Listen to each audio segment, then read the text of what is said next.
Assalamualaikum warahmatullahi wabarakatuh. Alhamdulillah nahmaduhu wa nasta'inuhu wa nastaghfiruh wa na'udzu billahi min syururi anfusina wa min sayyiati a'malina. Man yahdihillahu fala mudilla lahu wa man yudlil fala hadiya lahu. Asyhadu an la ilaha illallah wahdahu la syarika lahu wa asyhadu anna Muhammadan abduhu wa rasuluh. Amma ba'd. Yang dikasihi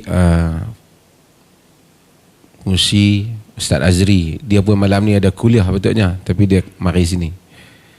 Yang dikasihi lagi dihormati Fadilatul Syekh Al-Fadil Al-Ustaz Dr. Muhammad Radhi Uthman, Mudir Al-Jami'ah, Ustaz para pensyarah, Ustaz Ismail Batubara, ada lagi pensyarah lain, dan para pelajar sekalian. Saya tengok ni ramai pakai jubah ni elok-elok. Saya ni tak balik dari rumah lagi daripada pagi. Nak patah balik rumah saya jauh. Jadi pejabat saya di tengah antara rumah saya ke pejabat ke sini. Jadi minta maaf lah, saya masih pakai pakaian pejabat lagi. Datuk malam-malam ni pakai jubah, tak ada nak sarung jubah. Saya tahu bahawasanya ada indakum fursah kabirah atau kathirah lituqaddimul as'ilah fi fusulikum ad-dirasiyah. Ma'a dhalika ara anna mithlaha hadha al-liqa' يمنح لكم فرصة آخر يعني تقدم إلينا الإسلام مباشرة أو أي شكوى إذا أنتم تروا أن ذلك خير لكم. فأدا sahabat kita ni daripada Palestin. Baik. Apa saya dah cakap pada minggu lepas beberapa hal. Minggu ni saya akan cakap beberapa perkara juga. Lepas pada tu kita akan buka ruang pada perbincangan. Apa yang membezakan Ahlus Sunnah wal Jamaah dengan mereka yang bukan Ahlus Sunnah wal Jamaah? Di Malaysia ini kita tahu ramai orang klaim bahawasanya mereka guna jenama Ahlus Sunnah wal Jamaah. Tapi apa asas yang menyebabkan kita dipanggil Ahlus Sunnah wal Jamaah?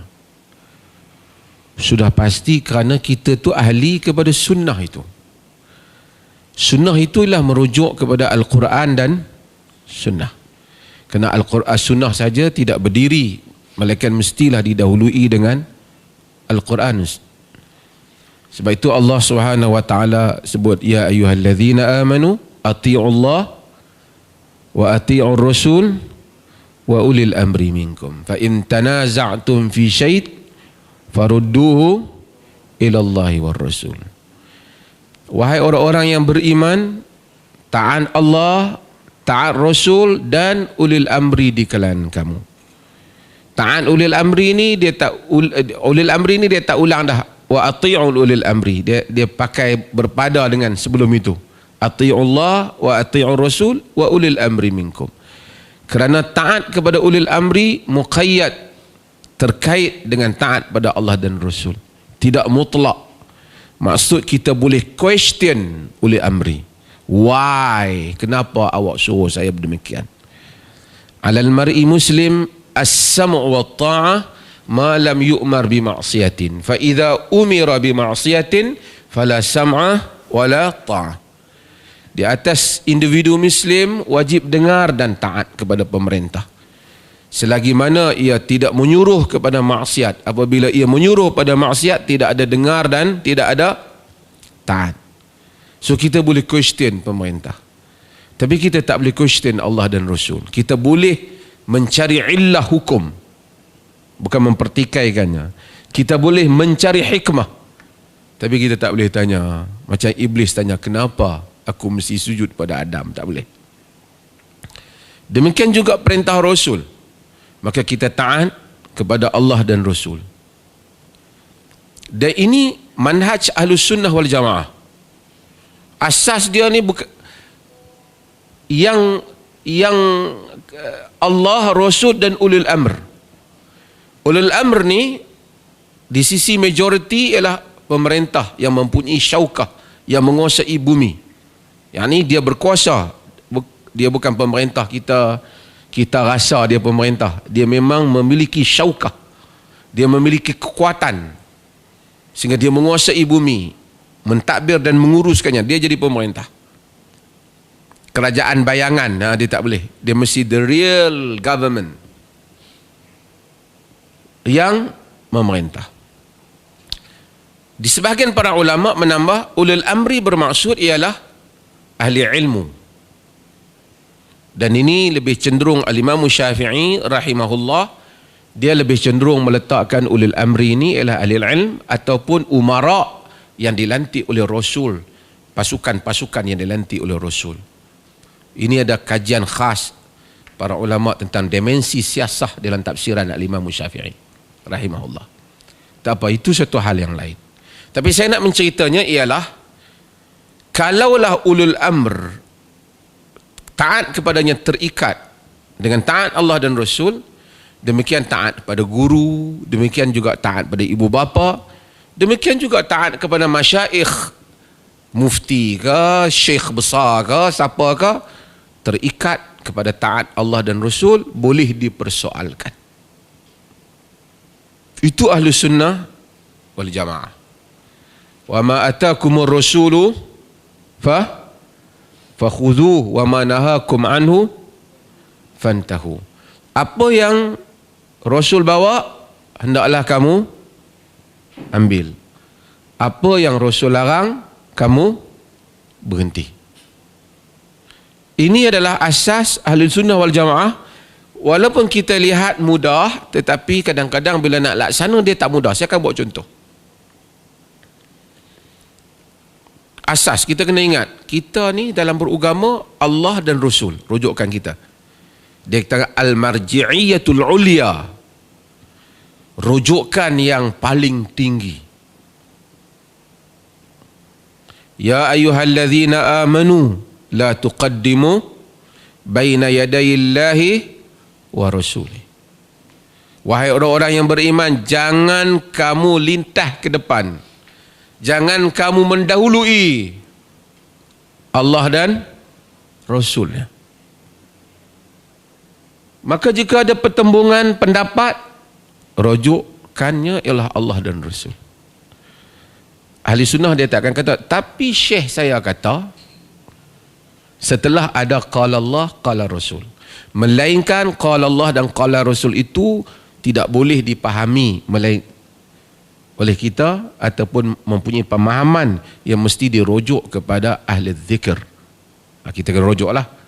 Di situ datangnya kepentingan ilmuwan, kepentingan mazhab, kepentingan tokoh-tokoh ilmu. Perlis tak nafikan mazhab, tapi kita tidak menerima ta'assub mazhab.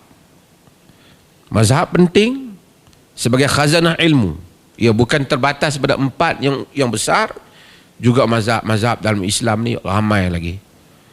Al-Auza'i, Al-Thawri, ramai lagi mazhab-mazhab yang besar, dan mereka mempunyai fatwa-fatwa mereka yang dirujuk. At-Tabari, ramai lagi. Maka dengan itu, kita dalam kerangka pemikiran kita Allah dan Rasul. Ini hujah. So, kita nak dengar apa qala Allah, qala Rasul. Kadang-kadang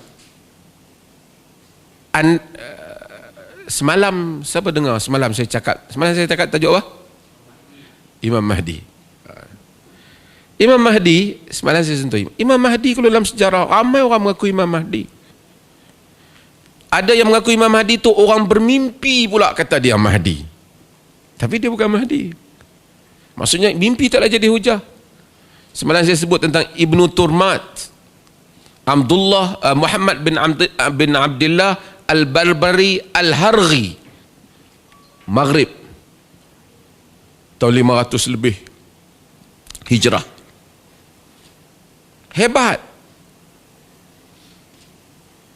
Ibn Khaldun, saya beritahu, Ibn Khaldun tu tak terima hadis Mahdi, tapi terima Ibn Turmat sebagai Imam Mahdi. Dia membunuh manusia dalam satu malam dia 70,000 orang yang menolak kemahdian dia.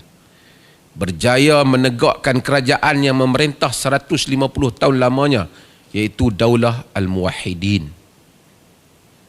Ni besok belajar-belajar ni akan belajar dalam sejarah Murabitin, Muwahhidin, kerajaan-kerajaan yang wujud dalam sepanjang sejarah umat Islam.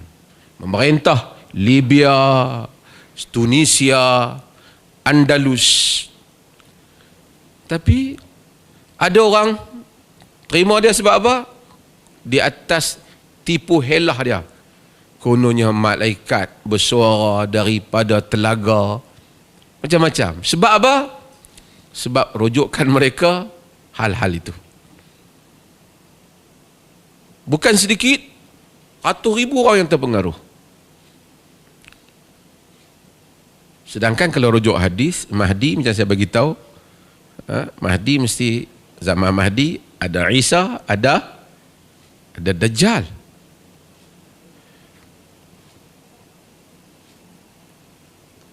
Banyak dalam sejarah begitu manusia merujuk selain daripada Quran dan Sunnah, akhirnya mereka tersasul.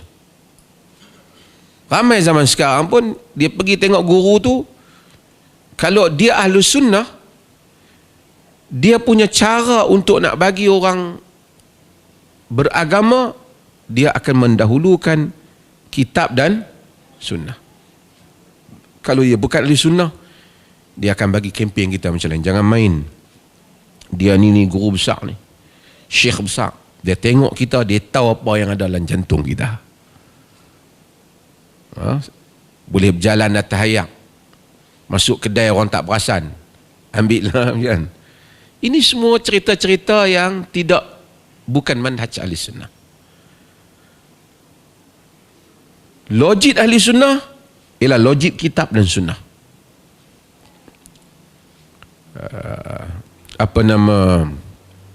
Sa'id bin Musayyib, satu hari dia tengok satu orang selepas terbit fajar salat. Sebelum subuh kita salat berapa rakaat? Sebelum kita sembahyang subuh berapa rakaat? 2 rakaat. Ada satu hamba Allah ni, dia salat banyak rakaat. Ni dalam Musannaf Abdul Razzaq dia sebut. Al-Baihaqi juga meriwayatkan perkataan ni. Dia kata salat banyak rakaat, sujud banyak. Sa'id bin Musayyib tengok dia. Kata Sa'id bin Musayyib, semayang apa ni? Banyak macam ni. Nabi tak semayang macam ni.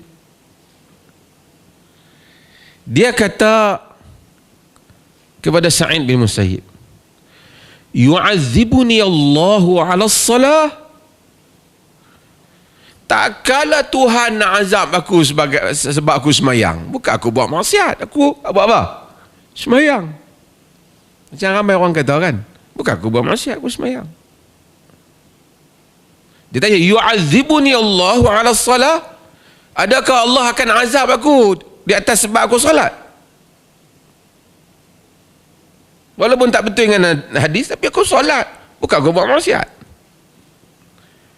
Kata Sa'id bin Musayyib, la, walakin yu'adzibuka ala khilafi Rasulillah sallallahu alaihi wasallam.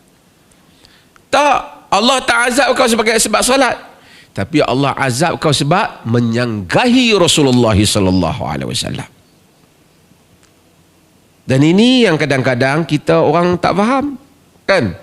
Tak kala baca pun Quran pun Tuhan nak kata salah pula. Bukan salah tu sebab baca Quran. Macam orang baca Quran masa sujud ke? Baca Quran masa rokok ke?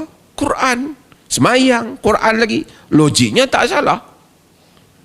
Tapi bukan di situ tempat bacaan Nabi. Bukan soal baca Quran, tapi soal khilaf kepada khilafur Rasulillah, menyangsihi Rasulullah. Sebab itu saya sering sebut dalam ceramah ni, merata daripada muda sampai dah tua macam ni, apa yang disebut oleh Abu Nu'aim dalam Hilyah, disebut oleh Imam Syatibi dalam Al-I'tisam. Bila satu orang tanya Imam Malik, di mana aku patut berihram? Kata Imam Malik, min haith ahrama an-Nabi sallallahu alaihi wasallam. Ihram di tempat yang Nabi berihram lah. Orang Imam Malik, imam di mana? Imam Malik di mana? Imam Malik di Madinah. Imam Malik ni imamu Daril Hijrah. Imam Daril Hijrah. Dia duduk di Madinah. Tak banyak kembara dia. 700 guru-guru besar dia Madinah belaka.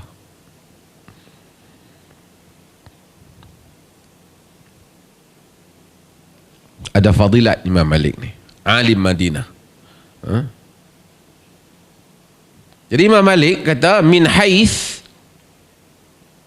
min ain ahram an-Nabi sallallahu alaihi wasallam, yani di mana yang Nabi berihram. Orang Madinah di mana? Kita siapa pernah pergi umrah? Siapa pergi umrah sini? Ada pernah pergi umrah? Cuba angkat tangan. Tak ada. Kita di Bir Ali, Zulhulaifah. Kata Imam Malik di sana, apa dia kata? Tak. Dia nak mulakan ihram di Masjid Nabi. Sekarang ni kalau kita pergi kat situ Zulhulaifah, kita akan tengok ada masjid besar, cantik. Dulu tak ada apa, zaman Nabi kosong macam tu. Kawasan tu. Dia ni kata, ihramlah di mana tempat dia nak ihram di Masjid Nabi. Masjid Nabi ada fadilat, semayang di Masjid Nabi, dekat dengan maqam Nabi, kan? Dia ihram di maqam Nabi. Kata Imam Malik, la taf'al, inni akhsha an tusibaka fitnah. Jangan buat, kerana aku bimbang ditimpa padamu fitnah. Dia kata, fitnah. Fitnah apa?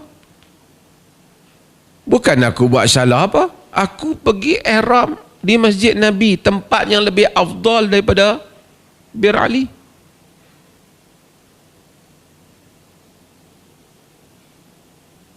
Kata Imam Malik, ay fitnatin a'zam min antara annaka sabaqta ila fadilatin qassara anha Rasulullah sallallahu alaihi wasallam.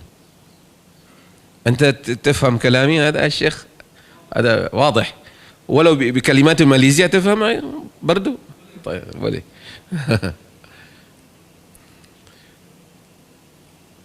أي فتنة أعظم من أن ترى أنك سبقت إلى فضيلة قصر عنها رسول الله صلى الله عليه وسلم. Apakah fitnah yang lebih besar, kata Imam Malik, daripada engkau menganggap dirimu dapat melakukan satu kelebihan yang Rasul itu kurang daripadamu.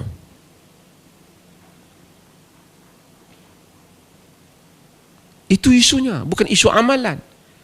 Tapi isunya seakan-akan Nabi ni jadi kurang daripada kita.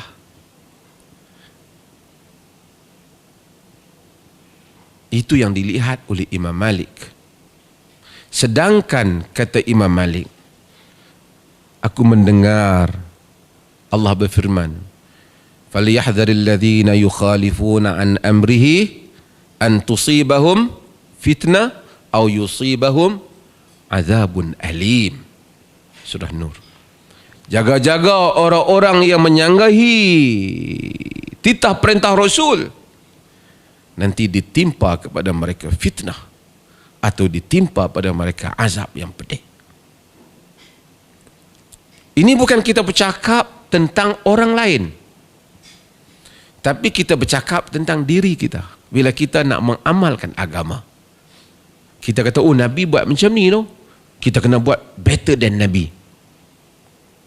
Tidak ada yang better than Nabi, melainkan dalam bab yang Nabi beri kelonggaran. Tu pun ulama tak kata better than Nabi. Dalam mazhab jumhur ulama, umpamanya semayang malam masna 2 rakaat Nabi, oleh kerana Nabi sebut macam tu, Nabi tak limitkan, walaupun Nabi salat tidak lebih daripada itu. 11 Nabi salat, dan riwayat 13 baginda salat. Tapi kata Aisyah, la tas'al an husnihin wa tulihin, jangan kamu tanya tentang eloknya semayang tu, panjangnya semayang tu. Tapi Nabi bagi kelonggaran, itu cerita lain. Tapi apa yang Nabi telah set di dalam amalan agama, kita cenderung untuk menerima yang itu. Walaupun mazhab, pandangan, aliran mungkin berbagai-bagai, tapi kita mentafdilkan apa yang merupakan sifat asal daripada amalan Nabi sallallahu alaihi wasallam. Maka itu tu, saudara-saudara lihat di Perlis, mungkin ada berbagai-bagai pendapat orang, tetapi kita tafdilkan yang itu. Dia kata walaupun tak ada dalam amalan sunnah, tapi ulama ada yang kata boleh, tak apalah. Yang dia kata boleh, pendapat dia. Tapi yang tu mungkin boleh, tapi kalau ikut Nabi tentu dah boleh.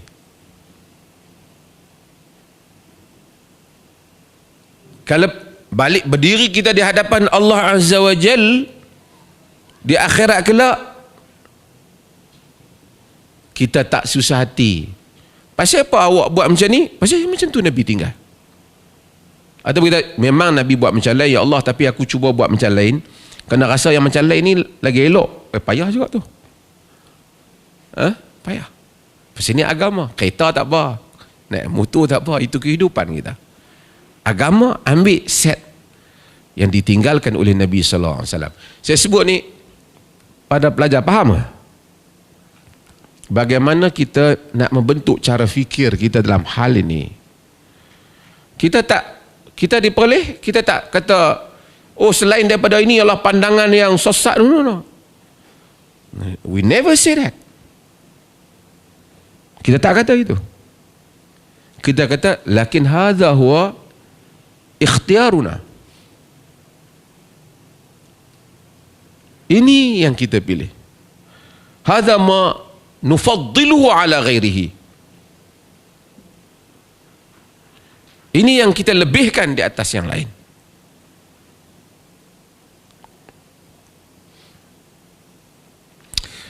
Bila kita tahu bahawasanya rujukan kita ialah Quran dan Sunnah, tapi Nabi ini dah tak ada dengan kita. Betul tak? Macam mana Quran tak apalah, alhamdulillah Allah kurniakan. Orang Islam ni di timur dan di barat, Quran mereka hanyalah satu. Kita tak macam agama lain. Sorry lah, hari 2-3 hari ni orang bincang pasal Christianity dan seumpama. Christians ada many versions of Bible. Banyak versi Bible ada. Bukan Injil aja, Anajil, Injil.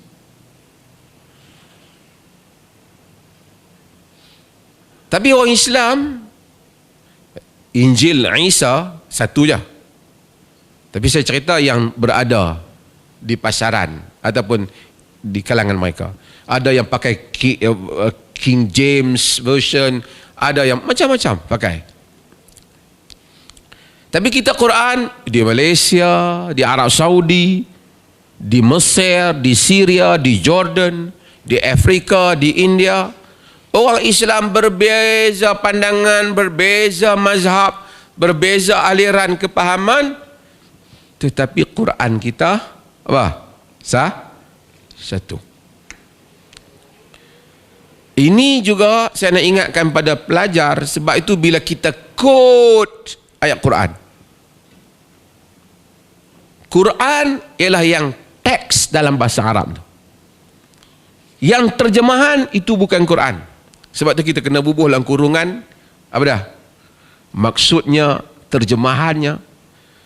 Kerana terjemahan ini berbeza-beza antara satu penterjemah dengan penterjemah yang lain. Kalau non-Muslim yang dia tak faham, mungkin dia tanya kita, kenapa you orang pun ada banyak penterjemah, Yusuf Ali lain, ini Sahih International lain, ini banyak-banyak lagi lain-lain macam-macam ni. Kita kata itu bukan Quran. Itu apa? Terjemahan. Tapi the original Quran,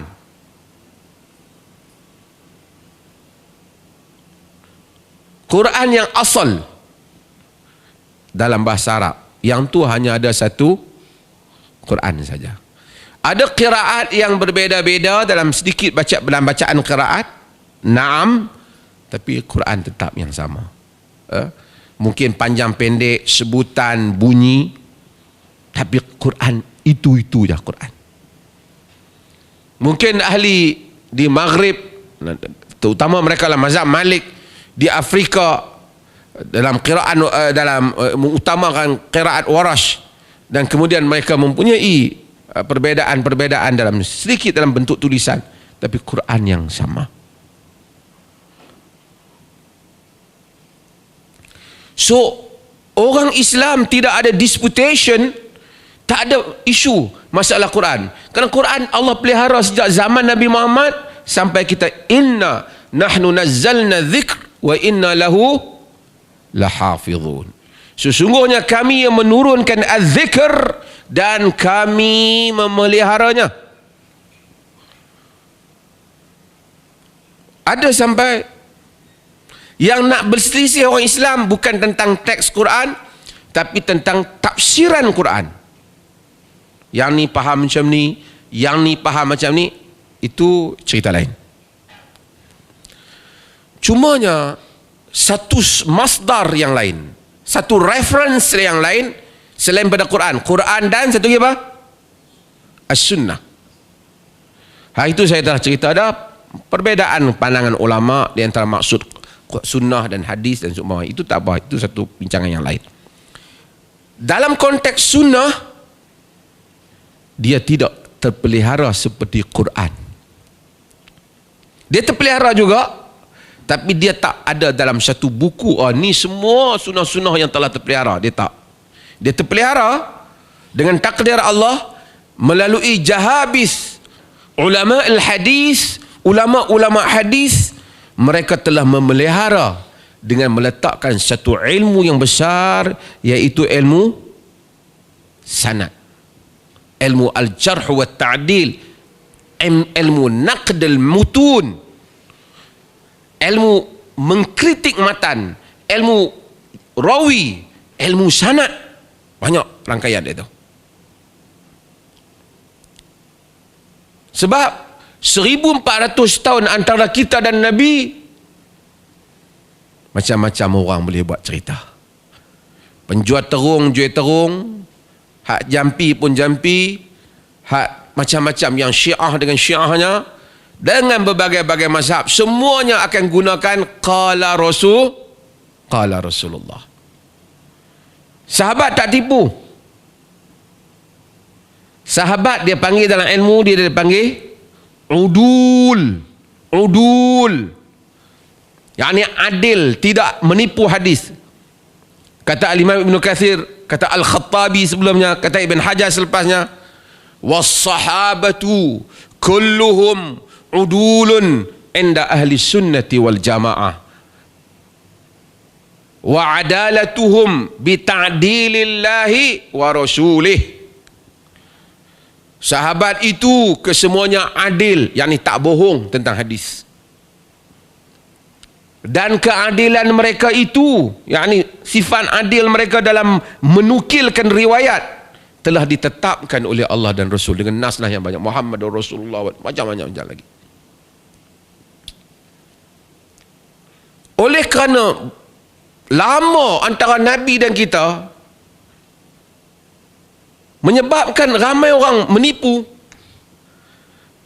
Para ulama sejak zaman sahabat terpaksa tanya, orang tahu kata, hang ambil hadis ni daripada siapa? Ha? Kata Ibn Abbas dalam siapa yang baca Sahih Muslim, dalam muqaddimah tu Sahih Imam Muslim bagi muqaddimah tentang hadis, tentang riwayat. Kata, kunna marrah idza sami'na rajulan yaqul qala Rasulullah ibtadarathu absaruna wa asghayna ilaihi bi a'yunina. Kami dulunya bila dengar orang kata qala Rasulullah, semua mata kami tertumpu kepadanya. Telinga kami halalkan padanya. Untuk apa? Nak dengarlah qala Rasulullah. Falamma rakiban nasu as-sa'ba waz-zalul, apabila manusia sudah bercampur baur dengan macam-macam cerita ni, kata dia, lam na'khudh illa mimman na'rif. Lam na'khudh minan nas illa ma na'rif. Kami tidak lagi mengambil daripada manusia melainkan apa yang kami tahu daripada Nabi sallallahu alaihi wasallam. Mula para ulama kena cek hadis, periksa hadis. Kata mereka, kata Muhammad ibn Sirin, ni meninggal 110. Muhammad ibn Sirin kata, lam yakunu yas'alu 'anil isnad. Dulu kami tak tanya pun sanad. Kalau Abu Hurairah kata qala Rasulullah, ya Allah terima. Walaupun ada bab dia panggil marasilus sahabah, mungkin Abu Hurairah tu tak dengar daripada Nabi pasal dia masuk Islam lewat, tetapi dia mendengar daripada sahabat yang lain.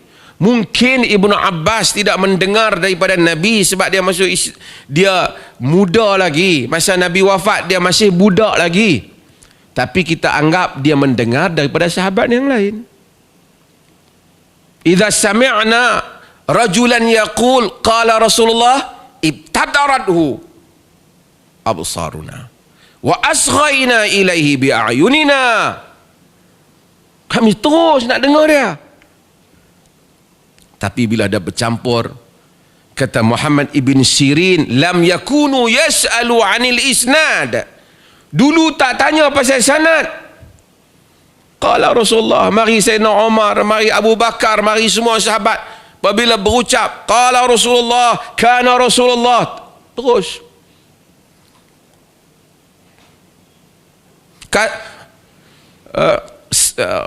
qala an Alqamah bin Waqqas qala sami'tu Umar bin Khattab 'ala al-minbar yaqul qala Rasulullah innamal a'malu binniyat.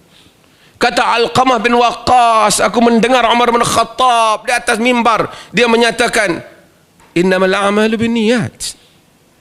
Orang tak tanya Umar, ya Umar, betul ke aku dengar sendiri? Sebab adil. Tapi kata Muhammad ibn Sirin, falamma waqa'al fitnah, apabila berlaku fitnah, ini bukan kalangan sahabat, penyokong Ali, orang-orang yang mula menggunakan nama Nabi, qalu sammu lana. Siapa ngaji hadis? Siapa kuliah hadis ni? Sammu lana rijalakum. beritahu kepada kami rijal kamu. Rijal sini siapa? Rawi kamu. Siapa yang riwayat ni?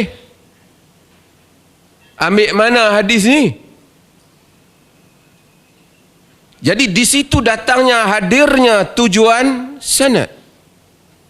Sammu lana rijalakum fayunzar ila ahli sunnah fayu'khadhu hadithuhum wal yunzar ila ahli bid'ah fala yu'khadhu hadithuhum. Dilihat kepada ahli bid'ah, ahli sunnah, diambil hadis mereka. Dilihat kepada ahli bid'ah, ahli bid'ah. Ni bukan perlih kata ni. Muhammad ibn Sirin kata. Tidak diambil hadis mereka. Maka bermulalah zaman kemudian itu mempunyai satu tanggungjawab lain selain daripada mentaati Allah dan Rasul, mengikut titah perintah Allah dan Rasul, nak memastikan betulkah Rasul kata, betulkah ada dalam hadis. Sebab ada Syiah, ada pengikut ni, Abdullah bin Sabah, ada Zuhad, ada Rawafid, ada macam-macam yang membentuk mereka hadis-hadis. Ada pedagang, ada apa, ada kaum zuhud, sehingga kata Ibnu Salah dalam Muqaddimah Ibnu Salah yang mengaji hadis ni, mengaji Muqaddimah, antara kaum yang kuat buat hadis palsu ni kaum yang sibuna ila zuhud, yang menyandarkan diri kepada zuhud. Zuhud ni soleh, bagus. Bukan zuhud tak bagus, bagus. Imam Ahmad ada Kitabuz Zuhud, bagus. Tapi dia tengok tak ramai orang baca Quran, kita kena buat hadis fadilat surah sikit. Maka hadis fadilat surah banyak. Ada yang sahih, tapi banyak juga yang tidak sahih. Nuh bin Abi Maryam yang dikenali dengan Nuh al-Jami', jama'a kulli syai' illa sidq. Dia menghimpunkan semua benda. Jami' ni himpun. Dia menghimpun semua benda melainkan benar, bercakap benar. Dia tidak bercakap benar. Dia tidak bercakap benar. Kenapa dia cakap benar? Dia reka hadis. Kalau tanya dia, niat dia bagus. Sebab apa? Dia kata, orang duk baca kitab Maghazi, orang dah banyak duk baca kitab sirah ya. Bila nak baca Quran, buat fadilat Quran. Quran tu ada fadilat dah, surah semua, tapi dia buat yang reka. Isra' dan Mi'raj, Al-Isra' wal Mi'raj. Orang Islam beriman tentang wujudnya Isra' dan Mi'raj. Mi'raj, Isra' disebut dengan jelas dalam Quran. Surah apa? Surah Al-Isra'. Dikenali juga dengan surah apa? Bani Israel. Subhanallazi asra bi'abdihi. Jelas. Dan disebut dalam hadis, dalam isyarat-isyarat ayat yang lain, Nabi Mi'raj. Tak ada masalah. Berapa hari bulan? Tak tahu. Di Malaysia, mereka pilih 27 Rejab. Tapi dari segi pembuktian sejarah itu tidak begitu kukuh. Bukan Isra' Mi'raj itu tak ada. Tapi tarikh tu bila? Kemudian mula dia tambah, pada malam Isra' Mi'raj Nabi jumpa yang ni, perempuan tergantung bawah dada dia, kaki naik atas, kepala turun bawah, jenis perempuan tak pakai tudung. Lepas tu tengok dunia, umur dah tua, bongkok 7, itulah dunia. Isra' Mi'raj tu ada, tapi cerita-cerita ni tambahan yang tidak sahih.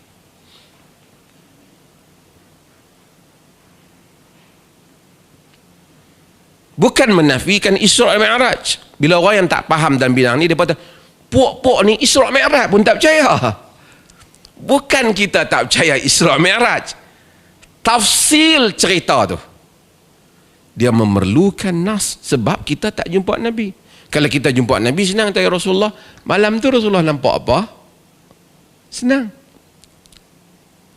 Lau kana bainana, kalau Nabi tak di kalangan kita, senanglah. Tapi Nabi tak ada. Yang ada ialah hadis-hadis Nabi SAW untuk kita rujuk. Dan sebab itu maka pentingnya sanad.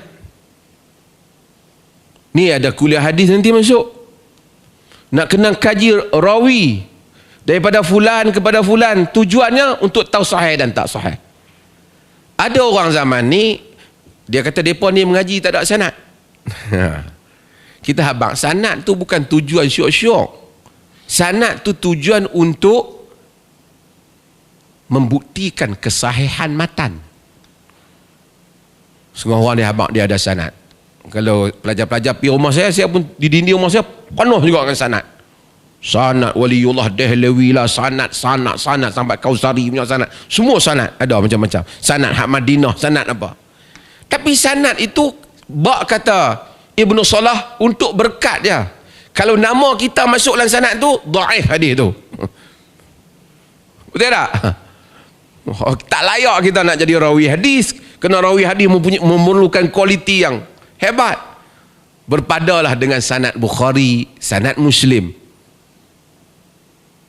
Kerana buku-buku itu telah dibukukan dan kita yakin itulah buku Bukhari, dan ulama dah sepakat yang inilah teks Bukhari, inilah teks Muslim. Ada perbezaan naskhah satu dua tempat, perbezaan itu benar-benar teknikal yang diselesaikan dalam ilmu manuskrip. Okey. Jadi ini kerja kita. Iaitu kerja apa? Orang yang mengaji di KUIPS ni tak boleh tengok ada hadis dia forward. Kena cek dulu, betul ke hadis ni? Kalau tidak, macam-macam. Manusia suka buat hadis. Manusia ni dia pelik. Orang nak guna nama Nabi ni macam-macam. Pasal kalau guna nama dia tak laku, dia guna nama Nabi. Macam saya pernah sebut banyak kali. Hatta berkelahi sama-sama mazhab pun guna nama Nabi. Itu yang dulu selalu saya ulang. Bila Imam Syafi'i muncul dengan segala keilmuan dia, tak ada masalah apa. Semua imam-imam yang empat ni imam yang hebat. Abu Hanifah dengan segala kehebatannya, dia satu-satunya imam yang bukan orang Arab dalam fiqh, daripada yang empat ini di keturunan Farsi. Dari segi ilmu hadis, Abu Hanifah bukanlah tidak ada ilmu dalam hadis. Dia ambil ilmu dia Hamad bin Abi Sulaiman. Tapi dari segi ilmu hadis secara perbandingan, tidaklah Abu Hanifah itu seperti Imam Ahmad atau Imam Syafi'i rahimahullah, tidak juga seperti Imam Malik. Tapi dia dari segi ahli qiyas, dari segi ilmu, mengambil ilmu daripada Abdullah bin Mas'ud. Kata Ali bin Abi Talib, pemuda ini, yakni Abdullah bin Mas'ud, telah memenuhi Iraq dengan ilmunya. Tak ada masalah apa.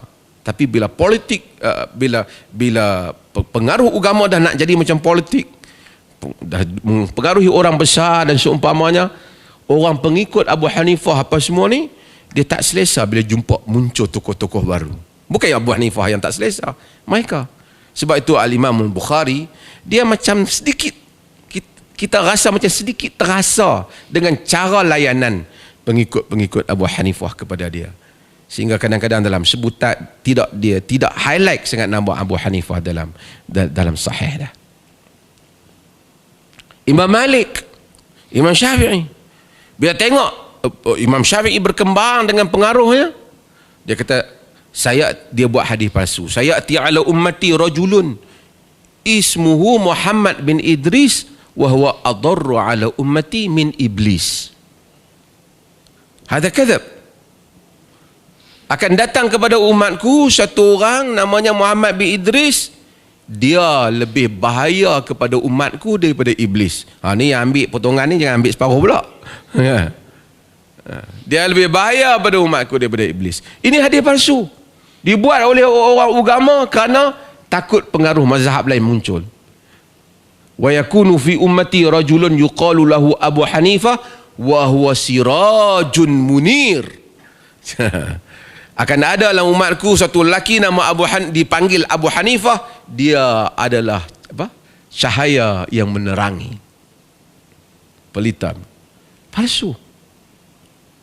Mari Syiah, Fadilan Ali.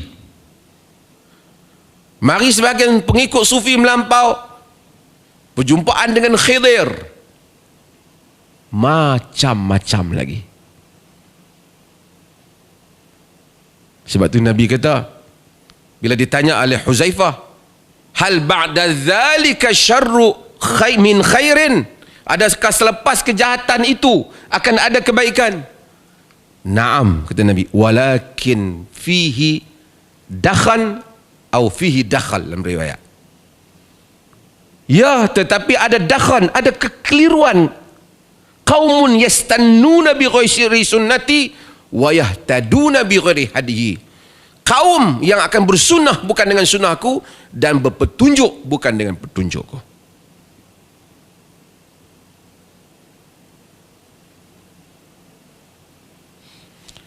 Ini menyebabkan tanggungjawab ahli-ahli ilmu ini untuk apa? Membawa ilmu yang maklumat yang sahih. Sebab tu di Kuib sini hadis-hadisnya hendaklah disaring. Hadis-hadis yang sabit menjadi hujah. Hadis-hadis yang dhaif boleh dijadikan sebagai dalam bab tarhib dan targhib, bab menggalakkan, kita okey. Itu mazhab jumhur. Hadis-hadis dhaif boleh untuk menggalakkan dengan syarat ia bukan terlalu dhaif. Dia bukan terlalu dhaif, dhaif yang teknikal. Tidak ada padanya rawi yang kadzab, matruk. Ini Yusuf belajar dalam bidang hadis. Kemudian dia yandarij tahta aslil am, berada di bawah satu asas yang memang ada. Sifat solat tu 2 rakaat tu memang dah ada. Solat duha memang dah ada. Mari pula fadilat solat duha, hadis yang dhaif boleh dibaca untuk menguatkan semangat kita. Tapi tak boleh dibagi orang rasa macam hadis ni macam hadis sahih. Tapi kita baca nak bagi semangat. Mana tahu kod dia sahih. Rawi itu sikit ada masalah teknikal. Ini peranan siapa? Peranan ni pelajar-pelajar sini.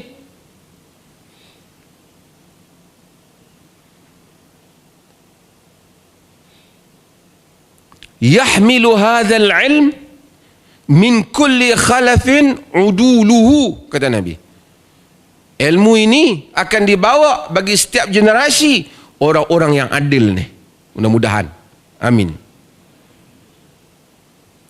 Yanfuna anhu tahrif al-ghalin wa intihal al-mubtilin wa ta'wil al-jahilin. Hadis riwayat Al-Adi Imam Ahmad diriwayatkan ramai dalam riwayat ini disahihkan oleh Ibn Qayyim. Ilmu ini akan dibawa bagi setiap generasi orang yang amanah untuk bawa ilmu ni. Apa dia? Membersihkan daripada ilmu ini tahrifal ghalin, penyelewengan orang yang melampau. Macam mana? Kuat agama, nak agama tapi melampau. Kafirkan orang, ibadah dah melampau-lampau, tinggalkan anak isteri, tak pedulikan dunia ini. Pasal apa? Kononnya hanya nak beribadat ataupun berlebih-lebih dalam beribadat ataupun melampau sampai menghukum orang lain. Wantihal al-mubtilin, benda yang tak agama dijadikan agama. Ni peranan orang ilmu ni nak kena buang. Wa ta'wil al-jahilin, dan takwilan orang-orang yang jahil. 3 tugas yang dibuat oleh udulul ilm, yang dibuat oleh ahlul ilm al-udul, ahli-ahli ilmu yang adil. Yahmilu hadzal ilm min kulli khalafin uduluh.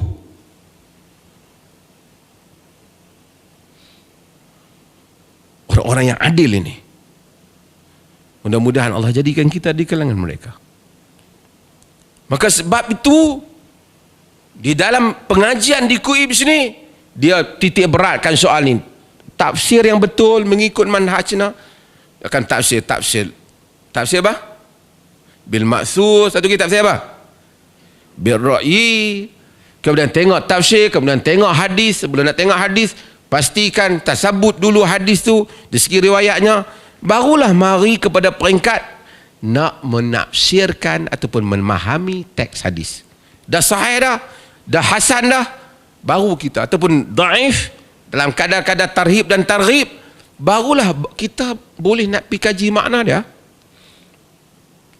Kaji dari segi lurah, kena tahu pengetahuan lurah. Sebab tu kita minta supaya bahasa Arab di Kuib sini dikuatkan. Ni saya kempen Kuib sini pasal video ni dia tengok seluruh Malaysia live. So mereka pun hantar anak-anak my Kuib lagi. Kita pensyarah-pensyarah Kuib sini ramai orang Arab. Ada daripada apa? Mesir, daripada mana lagi? Nigeria lagi. Datuk. Yaman, macam-macam lagi. Wa indana aidan tullab al-Arab, kan? Min Palestin wa min ain kaman? Yaman wal buldan al-islamiyah غيرها يأتون إن شاء الله قريبا. والجزائر أيضا نرحب بهم ونرحب بأهل ماليزيا أن يرسلوا إلينا أبنائهم. Hantar anak-anak mereka mari ke kita, insya-Allah, dengan keupayaan MAIPS, dengan zakatnya, dengan apa, membayai ilmu ini. Masyaikh Dr. Al-Fadil, Fadilatul Syekh Dr. Muhammad Radhi Osman ada di depan ini sebagai mudir, rektor universiti. Ini yang kita harap daripada universiti ini. Yahmilu hadzal ilm min kulli khalafin uduluh.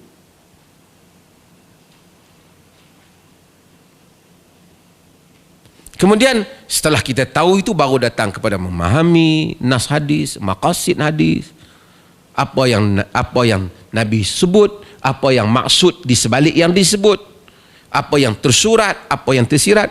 Itu peranan fuqaha, peranan syurah hadis. Maka di situ akan ada khilaf mazhab, perbezaan pandangan. Kita mengiktiraf dan meraihkan perbedaan-perbedaan itu di dalam bidang ilmu. Tapi mestilah semuanya sumbernya kitab dan sunnah. Tak boleh sumbernya mimpi. Pasal apa? Malam tadi syekh saya dah mimpi. Yang tu kita tak mau. Yang ni kita tak main kat sini. Yang ni kita suruh dia pergi main jauh sikit. Setelah kita tahu nas, kemudian kita berbeza. Fulan kata ana amilu ila ma dhahaba ilaihi Malik wa hadha yamilu ila ma dhahaba ilaihi Syafi'i. Hadha la bas. Khilaf mawjud منذ قديم. كان مكان في قديم الزمان الخلاف موجود بين المسلمين. Tak ada masalah. Khilaf tak apa. Tapi khilaf di atas nas ilmu di kalangan imam-imam yang mu'tabar. Syafi'i, Maliki, Malik, Auza'i, mazhab Umar bin Khattab, mazhab Abdullah bin Mas'ud, mazhab imam-imam, tidak ada masalah. Ini yang saya selalu sebut dunia ilmu yang kita harapkan berada di universiti ini. Panjang saya ni. Okey. Saya tengok depa tuan ayak tu. Jadi sebelum saya berhenti di sini, kita buka sesi kalau ada siapa yang nak tanya apa. Selepas daripada tu kita akan tutup insya-Allah. Ada sesiapa nak timbulkan apa-apa persoalan? Ya, sila. Ya? Sila. Kalau saya tak boleh jawab, saya suruh Fadil Dr. Radhi dah ada. Teman. Assalamualaikum Doktor. Assalamualaikum. Saya Syafiq daripada Kuala Lumpur. Jika dirujuk dalam Undang-Undang Tubuh Negeri Perlis, Islam di Perlis mengikut ataupun berlandaskan madhab Ahli Sunnah wal Jamaah. Jadi yang saya faham di sini, madhab fiqah ataupun madhab akidah mengikut madhab Ahli Sunnah wal Jamaah. Itu yang saya faham. Jadi perkara ini berbeza dengan negeri-negeri lain di mana saya tak pasti secara officialnya memang majlis agama di negeri-negeri lain itu mengatakan madhab akidah mereka adalah berdasarkan Asy'ariyah dan Maturidiyah. Saya tak pasti itu adalah official pada majlis agama negeri lain ataupun hanya dakwaan-dakwaan yang tak ada asas. Jadi saya ada sahabat saya yang non-Muslim, yang mana sahabat saya ni dia katakan macam mana Islam ni dia boleh berbeza pula dari sudut akidah, dan sahabat saya ni dia Kristian. Dan mana Kristian ni dia ada mazhab Ortodoks, Katolik dan sebagainya. Dan adakah Islam ni juga ada perbezaan dari sudut akidah ini, dan adakah disebabkan perbezaan ini hanya sekadar di atas penamaan ataupun memang wujud daripada segi pengamalannya atau bagaimana Doktor? Okey, terima kasih. Perbezaan ini yang pertama ialah perlis letak Ahlus Sunnah wal Jamaah. Ahli Sunnah wal Jamaah itu luas boleh ditafsir. Ada beberapa negeri kebelakangan ni mereka nak limitkan kepada Al-Asy'ariyah wal Maturidiyah.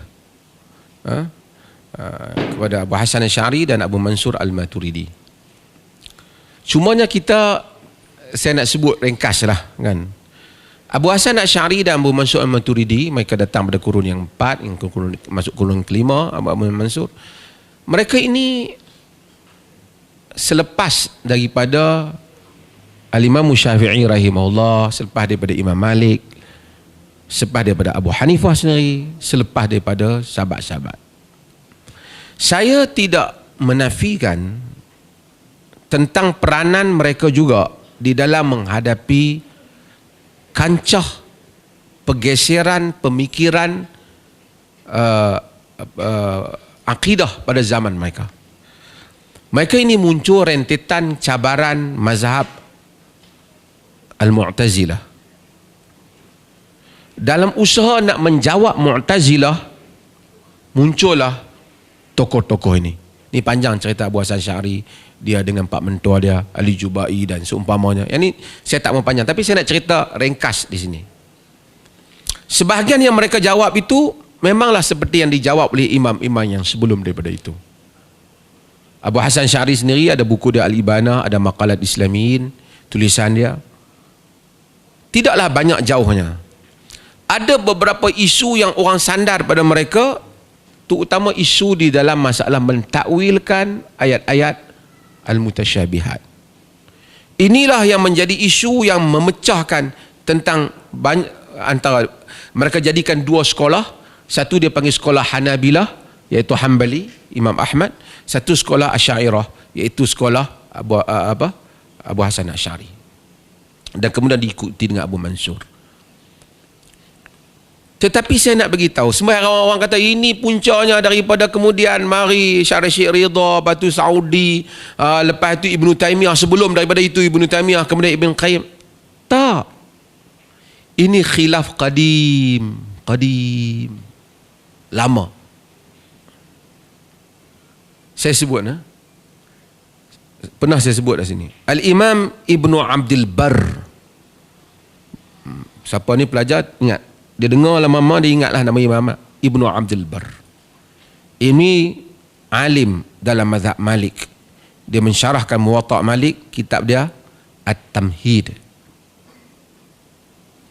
Al-Imam Ibnu Abdul Barr, dia sebelum 200 tahun sebelum Ibn Taimiyah. 200 lebih tahun. Dia adalah orang yang menentang takwil. Dan kerajaan Al-Murabitin ialah kerajaan yang di atas mazhab tidak takwil di Andalus. Ini tak ada kena-mengena dengan cerita moden ni. Dia menulis dalam At-Tamhid, dia memberitahu Pasal orang kata kalau Tuhan turun duduk di atas arasy atau turun daripada langit, maka Tuhan ni macam manusia lah, boleh turun.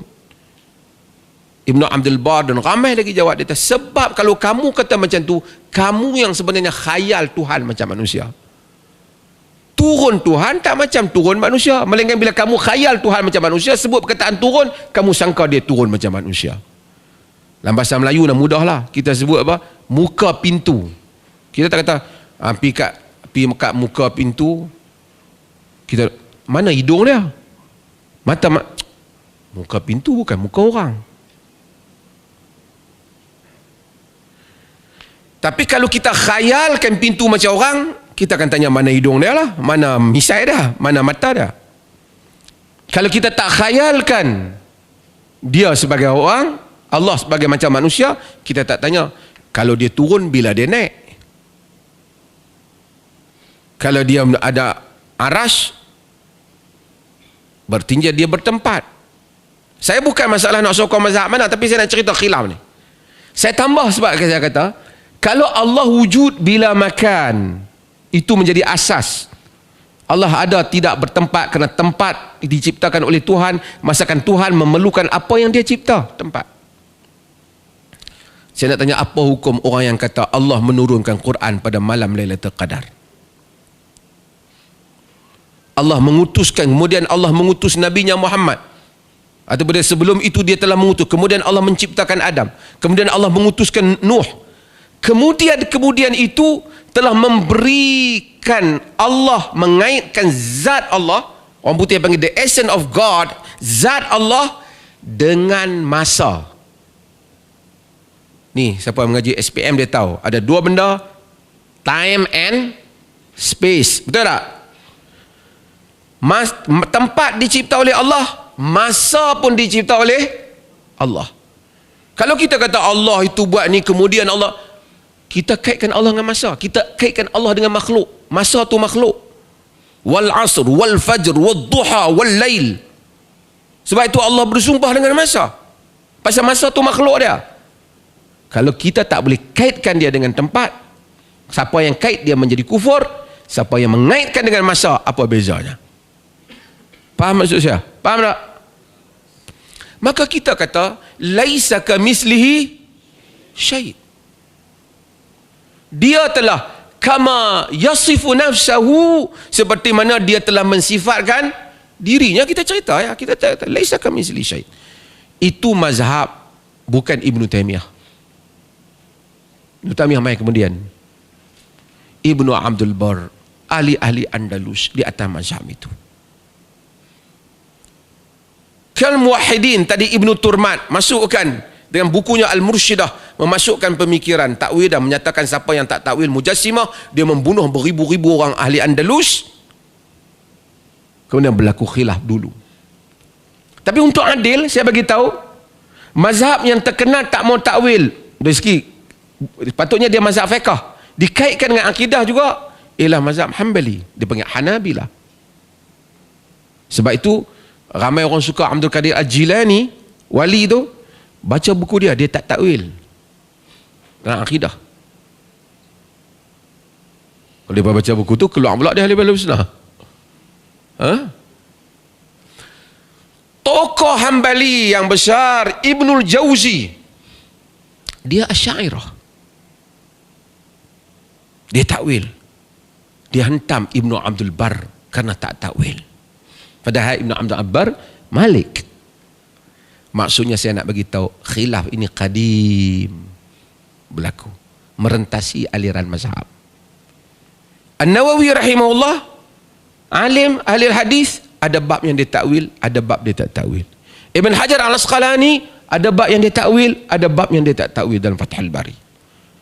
So kita tak mau mengkafirkan masalah takwil dan tak takwil. Kalau tanya saya, kita kata rajih dan marjuh. Ini pandangan yang lebih aslam, ini pandangan yang lebih selamat, ini pandangan yang telah disebut oleh sebahagian orang, tapi kita tak mengkafirkan umat atas ini, seperti yang cuba dilakukan oleh sebahagian tempat.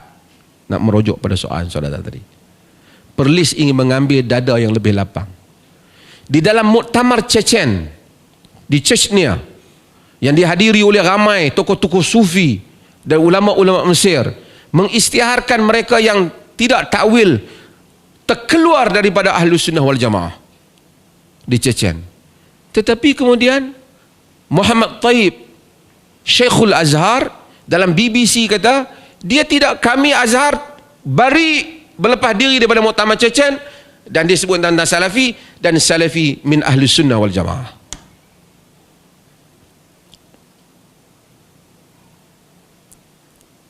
Itu pandangan dia lah. Maksudnya kita ada ruang untuk mendamaikan orang Islam. Kenapa nak mencari ruang mentakfirkan? Ini khilaf qadim yang berlaku. Ada orang nak takwil apa yang ada dalam Quran. Dia kata kalau tak takwil, nanti kita akan samakan Tuhan yang makhluk. Ada orang kata tak perlu takwil. Yang samakan Tuhan dengan makhluk tu kerana awak, dalam fikiran awak tu sama. Kalau kata Allah turun, turun atas ke bawah, sebab awak andaikan Allah macam dengan awak. Tapi kalau awak kata Allah tu laisa kamitslihi syai', dia turun tak macam kita, dia ada muka pun tak macam kita, dia ada tangan pun tak macam. Laisa kamitslihi syai', Allah yang lebih tahu dengan maksudnya dalam hal itu. Kemudian khilaf mazhab tafwid, mazhab tak tawil, ini khilaf qadim. Kesemuanya mereka ahli Islam min ahli qiblah. Al-Imam Al-Zahabi rahimahullah dalam Syiar A'lamin Nubala baca tentang Abu Hasan Asy'ari. Ini pelajar-pelajar ni pergi library esok cari Abu Hasan Asy'ari. Baca buku, best buku. Banyak jilid. Syiar A'lamin Nubala. Al-Imam Al-Zahabi. Kata Imam Al-Zahabi rahimahullah, pada penghujung cerita Abu Hasan Asy'ari, dia kata Abu Hasan Asy'ari menyatakan, kami tidak mengkafirkan sesiapa pun di kalangan ahli qiblat. Ini siapa yang semayang, man shalla salatana wastaqbala qiblatana, semayang macam kita menghadap qiblat, kami tak mengkafirkan. Itulah iqrar dia pada akhir hayatnya.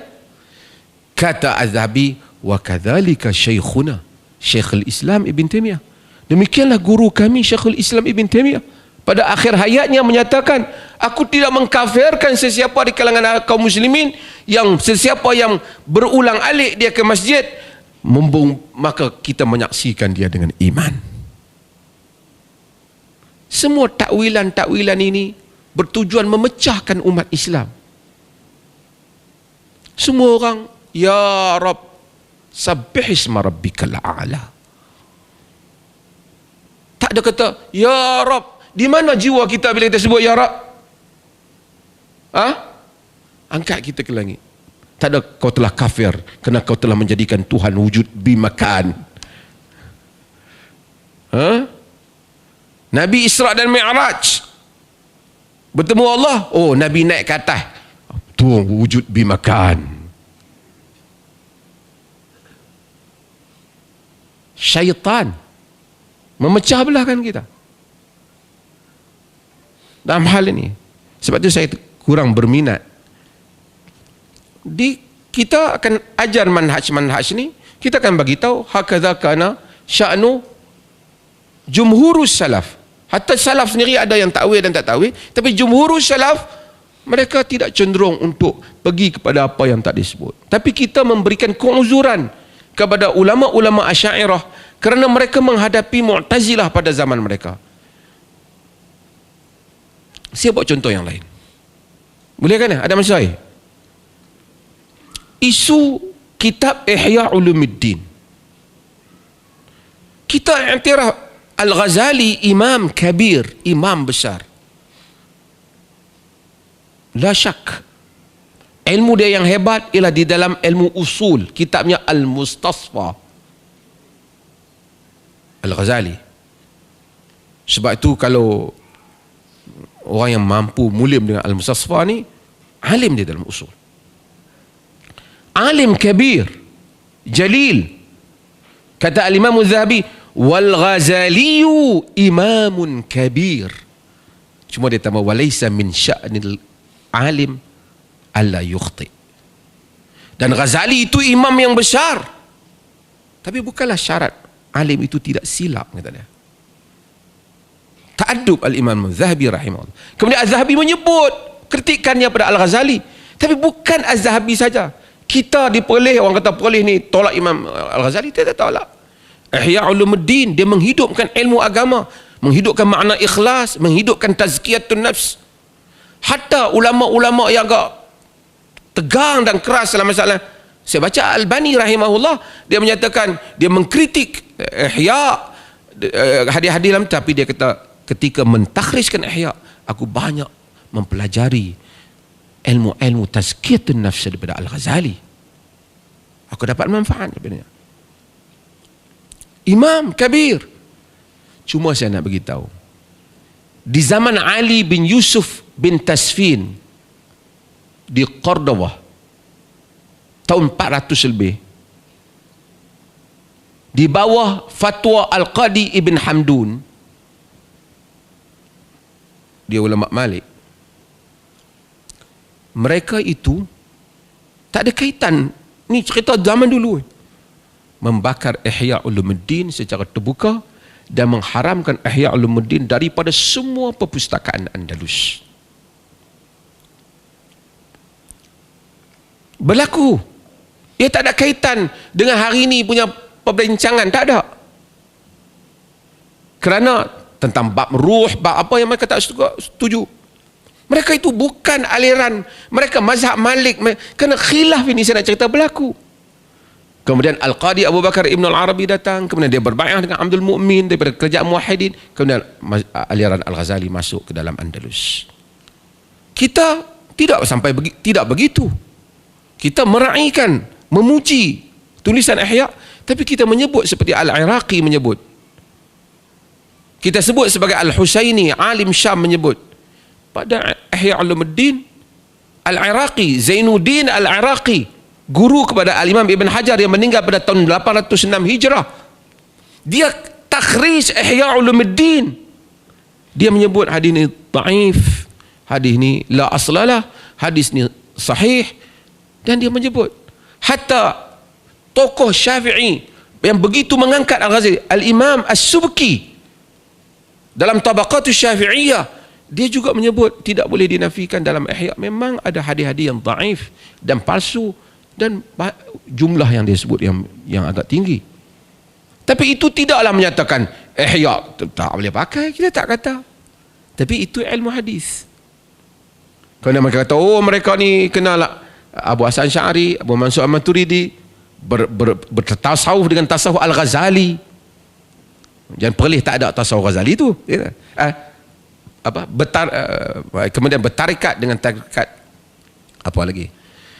Ini semua kita tidak begitu. Dada Islam yang kita pilih di negeri ini insya-Allah ialah dada Islam yang lebih luas. Kita ingin mengiktiraf orang Muslim semuanya. Kita tahu ada khilaf, dan khilaf telah berlaku, tapi kita cuba mengambil pendekatan yang terbaik. Ni pelajar-pelajar yang mai ke Perlis ni, sila baca fatwa-fatwa Perlis. Tadi pengurusi sebut tentang kunut tak kunut. Kita tak pernah kata kunut bid'ah. Kita kunut masalah khilaf. Perlis mentarjihkan kunut subuh yang berterusan, tidak ada. Kita tak kata sesat. Betul, mereka ni kata kunut sesat, siapa kunut masuk neraka. Dia lebih laju pada kita.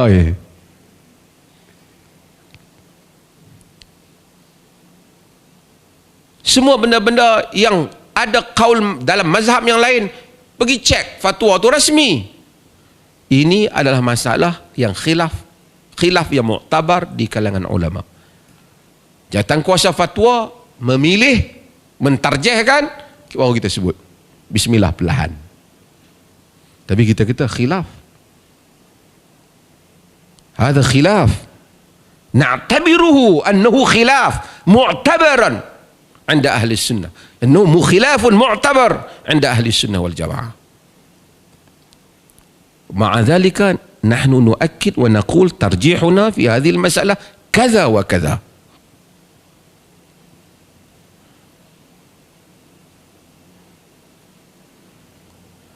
Semoga faham, boleh faham? Jadi berjiwa besar kita mudah-mudahan. Ini madrasah yang besar.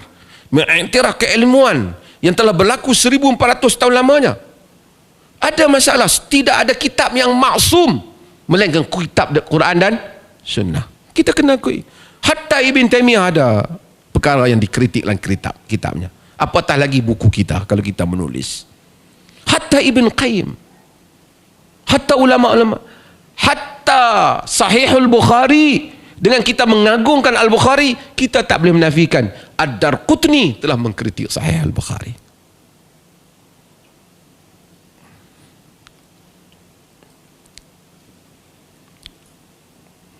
Orang kata bila kita mempunyai pengetahuan yang luas, kita takkan terkejut. Orang panggil terkejut beruk. Kan? Orang kalau pergi belajar silat 1 buah tu, 3 buah tu, dia rasa dia kuat. Dia balik kampung, tengok orang nak bergaduh sikit, dia pergi tunjuk kuat. Tapi kalau kita mengaji banyak ilmu pertahan diri, orang main tumbuk sampai nak tumpah ayak di meja kita pun kita boleh relax lagi. Sekali aku bangkit dan kena.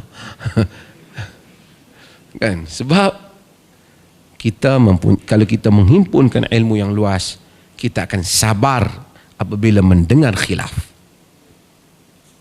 Boleh insya-Allah. Terima kasih banyak. Dah lebih dah masa ni. Mudah-mudahan Allah rahmati kita semua dan memberikan kita kekuatan dalam pelajari ilmu di sini. Insya-Allah sehingga kita berjumpa lagi pada masa depan. Sekian, wassalamualaikum warahmatullahi wabarakatuh.